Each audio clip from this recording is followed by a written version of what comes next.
Iniciamos a la comparecencia.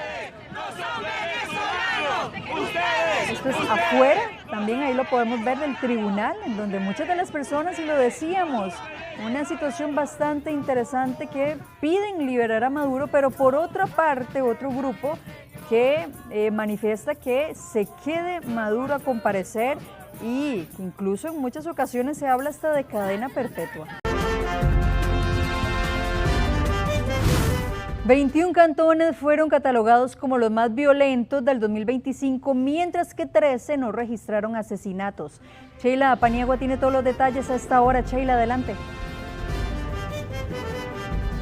Laura, el 2025 cerró como uno de los años más violentos en la historia reciente de nuestro país. Es el tercer año consecutivo con más asesinatos. Y es que el organismo de investigación judicial indicó este lunes que el 2025 cerró con 873 homicidios, 3 menos en comparación al 2024, año en el que se registraron 876 asesinatos. Estamos viendo de que la cifra es muy similar. Incluso el director interino del organismo de investigación judicial, Michael Soto, indicó que todavía faltan realizar algunas autopsias, pero es probable, ¿verdad?, que no sea como mucho el aumento de los asesinatos. Y es que las cifras oficiales confirman incluso que la violencia homicida estuvo en todo el territorio nacional prácticamente. Imagínese usted que fueron 21 cantones catalogados como los más violentos, y el primer cantón más violento ha sido el de San José con 142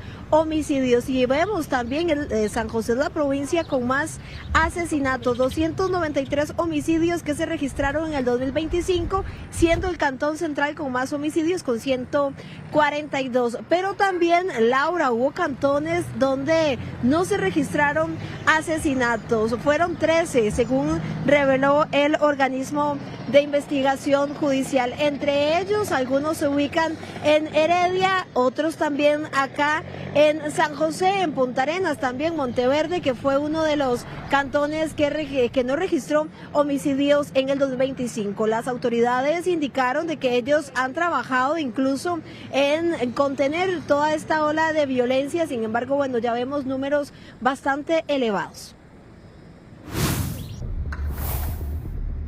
873. Este fue el número de muertes violentas que registró el país en el 2025 y que lo posicionan como el tercer año consecutivo más violento en la historia de Costa Rica. Se trata de una cifra similar a la del 2024, año en que se registraron 876 homicidios. Las estadísticas oficiales confirman que la violencia homicida se extendió a casi todo el país. De acuerdo con los datos que brindó el OIJ, 21 cantones fueron catalogados como los más violentos. Algunos de ellos son el Cantón Central de San José con 142 asesinatos, Limón con 82, le sigue el Cantón Central de Punta Arenas con 49 homicidios, Alajuelita con 44, el Cantón Central de Alajuela con 39 y Desamparados con 28. Hemos hablado insistentemente en que la policía lo que hace es contención criminal. Desde ese punto de vista podemos decir que en términos generales a todas las policías del país lograron cumplir con su función, que es contener la criminalidad, porque en algún momento estábamos proyectando que podríamos superar los 900 homicidios, si había una explosión de violencia podríamos llegar a los 1000 homicidios. Sin embargo, con la cantidad de operativos, allanamientos y todo lo que vamos a ver que se hizo, logramos encerrar números prácticamente iguales. En dichas zonas, los homicidios se repitieron con mayor frecuencia, asociados principalmente a disputas criminales, narcotráfico y ajuste de cuentas. En San José está la mayoría de consumidores de droga. Si está en San José la mayoría de consumidores de drogas, está la mayoría de vendedores de drogas. Las organizaciones criminales más importantes se asientan en distintos lugares de San José porque es donde hay más mercado para la venta y por ende crece esa rivalidad y por ende crece esa cantidad de asesinatos. En el otro extremo del mapa aparecen 13 cantones que no registraron homicidios en el 2025.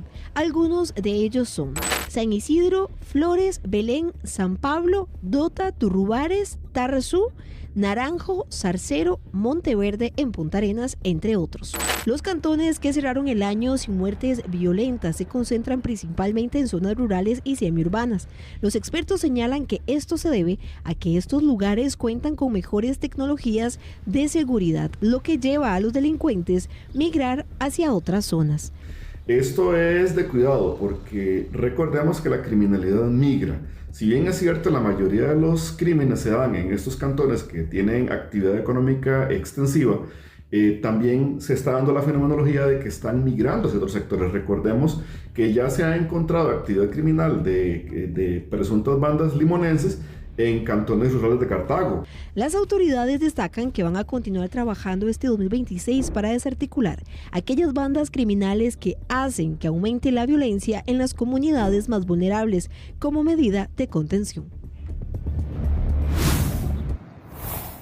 Laura y amigos televidentes, también en el 2025 se registraron otro tipo de delitos, y es que el organismo de investigación judicial indica que los delitos contra la propiedad, por ejemplo, lo que son los hurtos, los asaltos, los timos, han disminuido incluso un 11%. Sin embargo, los delincuentes están migrando hacia otras plataformas, y es que ahora están realizando estafas informáticas, y es que este delito registró un aumento del 9% en el 2025, es decir, se realizaron un total de 10.000 denuncias por estafa informática, así que hacen un llamado a la población para que no abran ningún link, para que no respondan incluso hasta mensajes de personas que no conozcan, porque bueno, de esta manera se aprovechan los delincuentes para poder sustraer todo su dinero de las cuentas bancarias. Muchísimas gracias, Sheila, por todos los detalles. Bueno, y el secuestro de un adolescente llevó a dar con una banda que mantuvo retenida a una menor por 4 años como pago de una deuda de un préstamo gota a gota. La banda y la madre de la víctima fueron detenidas mediante allanamientos, esto en Goicoechea y también en Tibás. Pese a las advertencias, muchos caen en las garras de los llamados prestamistas gota a gota. Sin embargo, detrás de esta actividad delictiva se escriben historias que en ocasiones asombran y sorprenden. Uno de estos casos llevó a que este 5 de enero el OIJ detuviera a 5 personas, entre ellas a la madre de la víctima, quien para el momento de los hechos tenía 13 años. La adolescente fue entregada a la banda criminal como pago de una deuda de 100.000, que subió a los 7 millones. La banda es liderada por una mujer de apellido Hernández y de 37 años. Ella es vinculada a diversos delitos como venta de drogas, extorsiones y otros. Ella asumió la jerarquía de la célula luego de que su esposo fuera detenido como sospechoso de homicidio. Él permanece recluido en la cárcel de La Rita en Pocosí. Son pocas las mujeres que lideran bandas criminales, pero las que lo hacen, por lo general, son más crueles. Ya que cuando una mujer asume un rol de liderazgo, especialmente tras la detención, por ejemplo, de su pareja o de una figura dominante dentro de la estructura delictiva, suele reforzar la violencia como mecanismo de legitimación dentro del grupo criminal por parte de la mujer. Lo que más sorprende a las autoridades es que una mujer hoy detenida entregó a su hija, quien para ese entonces tenía 13 años, como pago de una deuda al grupo criminal. Por esta razón también fue capturada mientras permanecía en su casa en calle Los Simpson, en Purral de Goicoechea. La menor fue obligada a trabajar en diversos locales y hasta explotada sexualmente como parte de las tareas para saldar la deuda de su madre. El secuestro de un menor de edad en Cartago fue lo que permitió conocer lo que ocurría con la adolescente, quien fue retenida 4 años. Lamentablemente las estructuras criminales, sobre todo locales, esto les produce ganancias importantes que incursionan en otro tipo de temáticas. Una de esas es el préstamo gota a gota, donde los grupos empiezan a colocar el dinero entre los mismos vecinos, con intereses desmedidos, casi que deudas eternas. La víctima fue sometida a trabajos sin salario y sin garantías, como medio de pago de una deuda, incluso abusada sexualmente. Hoy es madre de una niña. Una familia se enteró de lo que pasaba con la adolescente y decidió ayudarla a escapar y la trasladaron a Cartago. El grupo criminal logró ubicarla y trató de llevársela por la fuerza. Al no poder, se llevaron secuestrado al menor. Él fue rescatado por la policía en Bajo Piuses de 5 Esquinas, Tibás, y así se conoció lo que ocurría con la joven. En esa ocasión se detuvo a 2 sujetos, quienes se suman a los detenidos este lunes 5 de enero. Estas decisiones, incluso las más crueles, responden a la necesidad de demostrar control, lealtad criminal y capacidad de mando en frente de una organización y frente a las víctimas también. En la operación realizada este 5 de enero colaboró la Unidad Especial de Apoyo UEA y Fuerza Pública.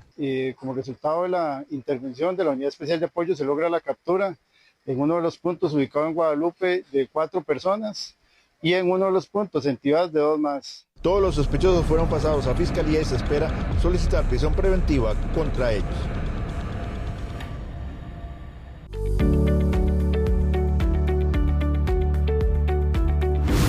Y para este martes continuarán los vientos alisios en el país. Además, es importante que las personas tomen en cuenta que podrían presentarse lloviznas aisladas en el Caribe y también en la zona norte durante la mañana y también en la noche, así como en los sectores de Cartago y en áreas montañosas. Eso sí, conforme avance la tarde, irá disminuyendo la intensidad de los vientos.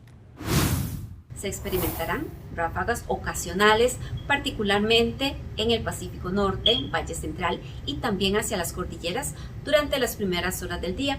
Se estima un descenso gradual en la intensidad de los vientos hacia las horas de la tarde. El contenido de humedad sobre nuestro país y alrededores es reducido, lo cual favorecerá la presencia de nubosidad entre poca y parcial a lo largo del día.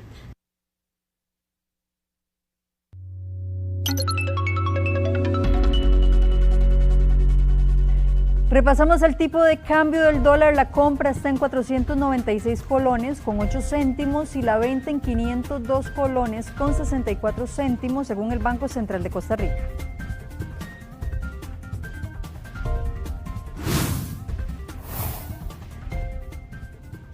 Y precisamente para este año se espera que el tipo de cambio alcance los 515 colones.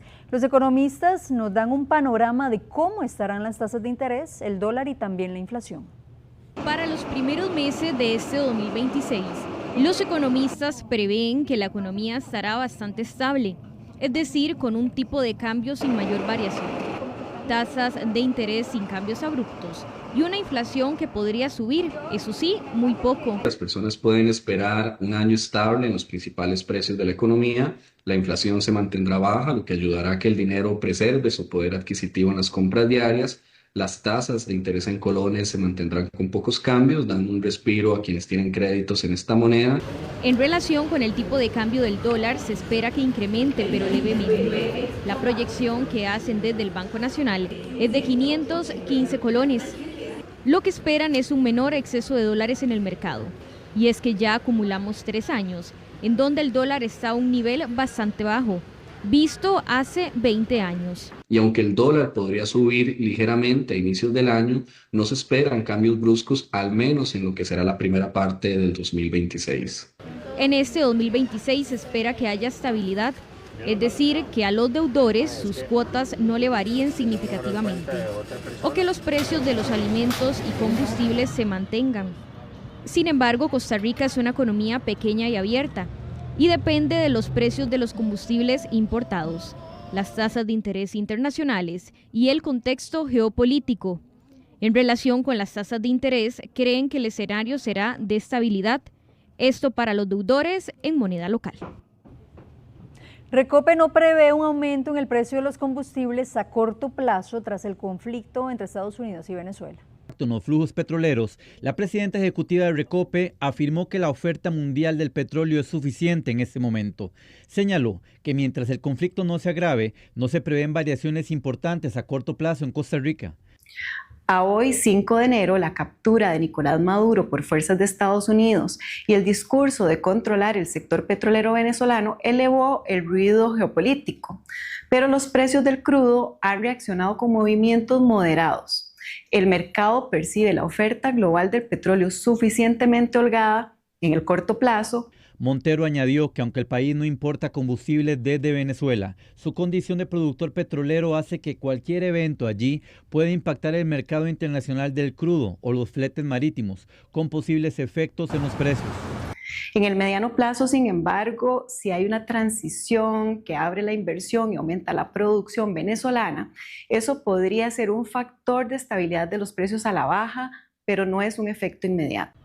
El litro de gasolina super cerró en 2025 en 639 colones y la regular en 632. Se trata de los precios más bajos desde el 2021.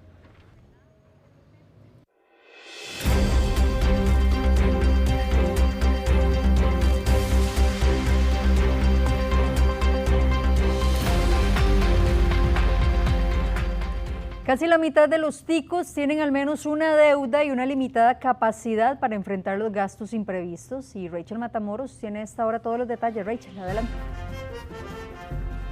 Es correcto, este nuevo estudio de la Universidad de Costa Rica revela que poco más de la mitad de los costarricenses tienen al menos una deuda en nuestro país, una situación que incluso puede acrecentarse aún más en estos primeros días del año con la famosa cuesta de enero. Con la llegada de enero, muchos ticos suelen quedar ajustados económicamente tras los gastos de fin de año y para esta época suelen incrementarse los préstamos para cubrir necesidades básicas. Esta realidad se refleja en los más recientes datos de la encuesta Actualidades de la Universidad de Costa Rica, la cual revela que casi la mitad de los costarricenses mayores de edad tiene al menos una deuda. Los costarricenses, cuando nosotros hemos hecho estudios sobre su conducta y cultura financiera, solamente un pequeño porcentaje, alrededor de un 25% de las familias dicen tener un presupuesto al día y ejecutarlo, digamos, de forma permanente. Con la cuesta de enero, los costarricenses con la llegada del aguinaldo se acostumbraron a gastar de más y muchos de las personas y de las familias llegan a esta altura del mes de enero con números rojos.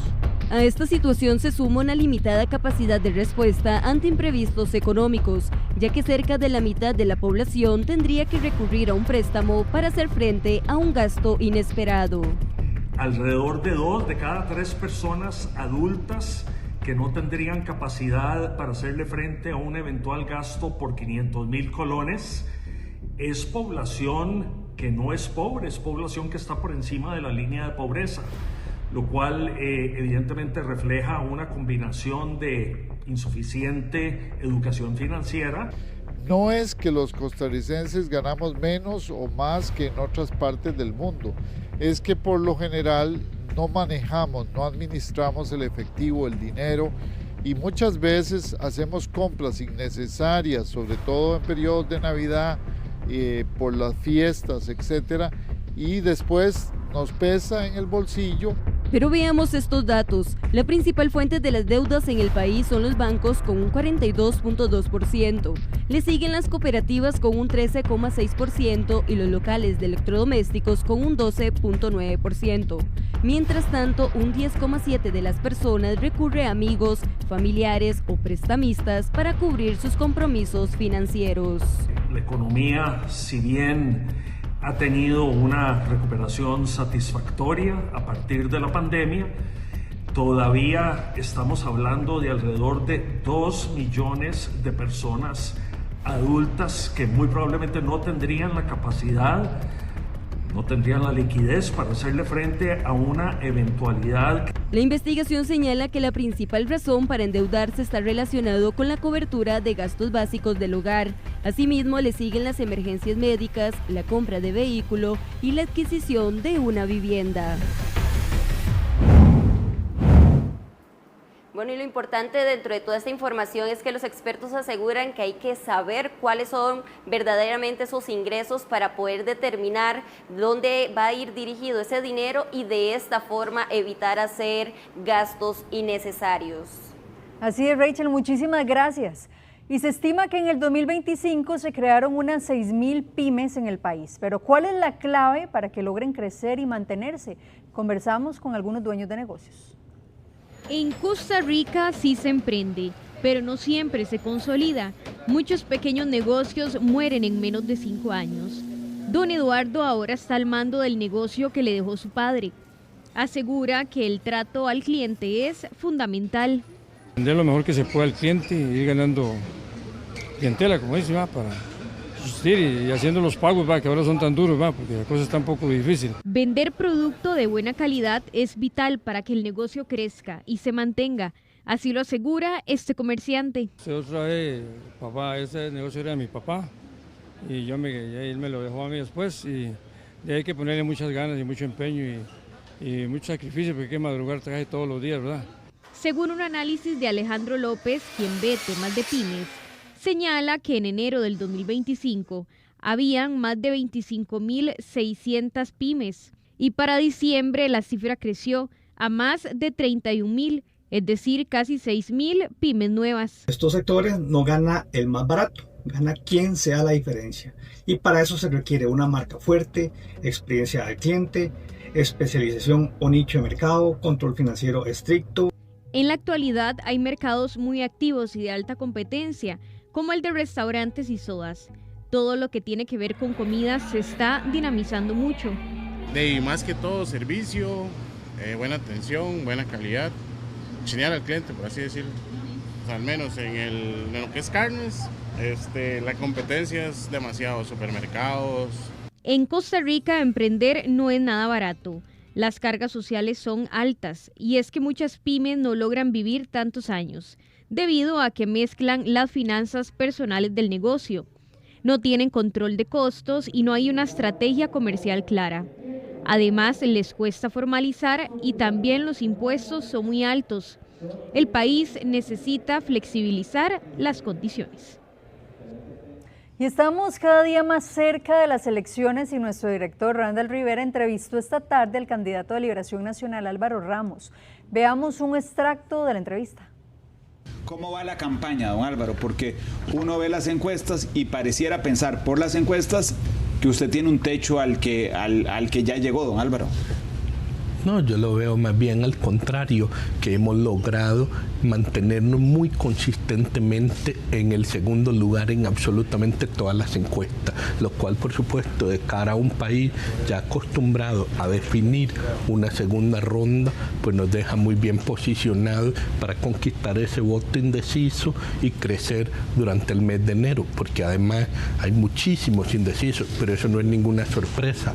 Las últimas 3 elecciones, el que en primer lugar a estas alturas perdió y siempre los indecisos se vuelcan por otro perfil en los siguientes lugares. Su apuesta, por lo que me acaba de decir, su apuesta a la segunda ronda. No, yo podría ganar en primera ronda, pero no tengo ningún problema en reconocer que las dinámicas electorales costarricenses recientes tienden a la segunda ronda. Lo que sí apuesto es a los indecisos, don Randall. Pero para ganar en primera ronda tendría que convencer a todos los indecisos prácticamente, don Álvaro. No, en realidad parte del secreto que hemos visto las últimas veces es que un porcentaje muy significativo de los que parecen haberse decidido por alguien cambian de opinión en el último mes. Entonces también hay una apuesta que incluso gente que parece haberse decantado por perfiles como el de doña Laura puede cambiar de opinión. Pero es una apuesta, usando sus palabras, o es una proyección, porque si me voy a la proyección con datos, supondría que usted quiere calificar a segunda ronda de segundo. Si me voy a la esperanza, supongo que querrá ganar en primera ronda. Sí, es una buena manera de plantearlo, pero sí hay un elemento de proyección importante. Por ejemplo, históricamente el Partido Liberación Nacional tiende a tener un mínimo de 18 a 26% del electorado que vota. Bueno, ya nosotros ahora estamos bastante consolidados un poco debajo de eso, pero suponemos que al final se va a sumar el último grupo. Históricamente hay más o menos un 10% de la población que no dice que va a votar por Liberación, pero finalmente vota por Liberación. Entonces hay como toda una serie de perfiles que nosotros sí tenemos identificados a nivel de proyección que nos hacen sentirnos bastante optimistas de que habrá un crecimiento importante en enero y por supuesto el 1 de febrero, pero esa proyección optimista obviamente depende de seguir enviando ese mensaje contundente de que esto es un proyecto país, de construir una Costa Rica mejor, una Costa Rica con una salud pública de calidad, con una seguridad pública en la que todos nos sintamos protegidos, por supuesto, con una educación que le prometa trabajo digno y una visión global del mundo como debe ser a nuestros hijos e hijas, y finalmente una infraestructura que nos permita no vivir agobiados por la falta de vivienda, por la falta de agua, por la energía cara, por la dificultad en trasladarnos a través del país y a través de la gran área metropolitana. ¿Qué es lo que le falta a usted? Porque digamos que no ha tenido ese link con los indecisos hasta el momento, que lo ubican en un 8, en un 10%, don Álvaro. ¿Qué es lo que a usted le falta? Porque es que no le hacen clic a usted esos indecisos hasta el momento. No, yo no creo que sea un tema de que no hacen clic, es que los indecisos, por definición, en Costa Rica ya es un fenómeno histórico, en múltiples campañas van valorando a la gente, descartan a algunos, a otros los siguen considerando, y en el último mes, en la última semana, o literalmente enfrente de la papeleta, es cuando se terminan de decidir. Solo en ese momento sabremos si hubo ese clic que usted está esperando. Lo que yo sí tengo claro es que el proceso de construcción que hemos venido haciendo todos estos meses se ha materializado. Hemos renovado el Partido de Liberación Nacional, lo hemos convertido en la semilla fuerte para que germine un movimiento nacional mayor, de que tengamos esa claridad de que una Costa Rica con más dignidad para todo el mundo, con un diálogo respetuoso para todo el mundo, sí es posible. Esa es nuestra propuesta. Y que a partir de ese diálogo respetuoso sí podemos resolver los problemas de Costa Rica. En el debate, en la última semana, en las últimas horas o frente a la papeleta, ¿está bien?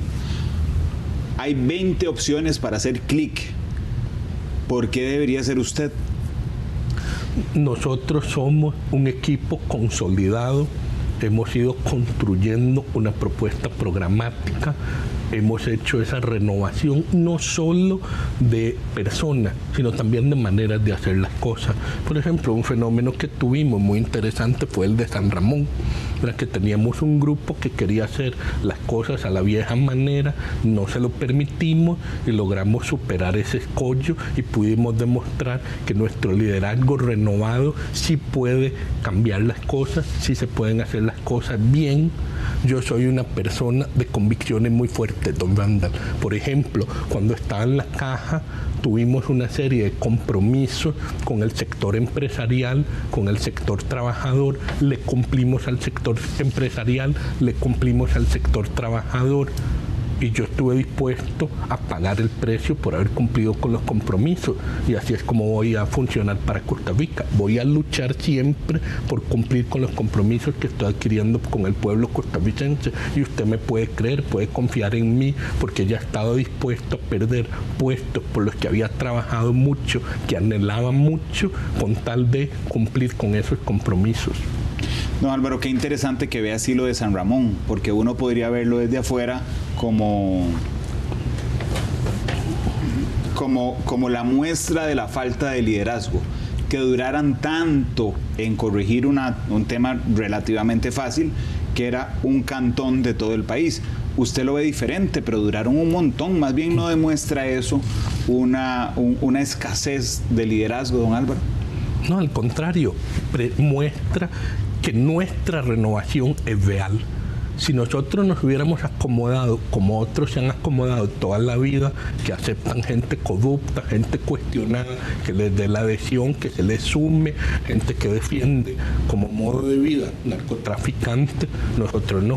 Nosotros somos gente con el corazón en el lugar correcto, que quiere hacer las cosas de la manera decente, dialogar de manera respetuosa y construir. Pero claro, al igual que usted en su comunidad está llena de gente decente y tal vez pueda haber algunos delincuentes que nos hacen la vida difícil a todos. Nosotros teníamos un grupo ahí en San Ramón que estaba haciendo la vida dificilísima, no querían colaborar, no estuvieron dispuestos a dialogar nunca. Pues entonces a eso se les remueve y logramos traer gente que sí quería dialogar y con la que pudimos construir. Y así es como hay que ir resolviendo el problema. Más bien la pregunta, don Randall, sería, ¿no sería falta de liderazgo de la gente que hoy aspira al continuismo, que pasan diciendo que no los dejaron gobernar, que necesitan un montón de diputados para poder trabajar? Hey, suave, yo sí lo pude resolver. un problema bastante serio, no era tan sencillo de resolver por la lógica legal costarricense, que ese es el argumento que siempre dice todo el mundo. Yo resolví todo lo de San Ramón por la vía legal, en perfecto cumplimiento de todo lo del Tribunal Supremo, no como otros que dicen necesito que me cambien todas las reglas o brincarme las reglas, peor todavía, para poder ejecutar. No, yo ejecuté, logré resolver San Ramón sin tener que brincarme ninguna norma, y así es como lo voy a hacer con el país. Voy a poder ser respetuoso de las reglas de este país, reformar las que haya que reformar, pero mediante el diálogo. Y claro, aquellos que son gente que no quiere construir, porque las hay que no podemos negar eso, hay personas que no quieren construir, que no quieren dialogar, a esos hay que sacarlos de la ecuación, punto. Por eso, en seguridad pública no hay que tener ningún tipo de consideración. El delincuente tiene que pagarla, el delincuente tiene que ser vigilado. Ese no es una persona con la que haya que empezar un proceso de negociación, así no funciona el mundo. Nos vamos, muchísimas gracias por su compañía, los esperamos este martes a las 5:50 de la mañana. Muy buenas noches, feliz descanso.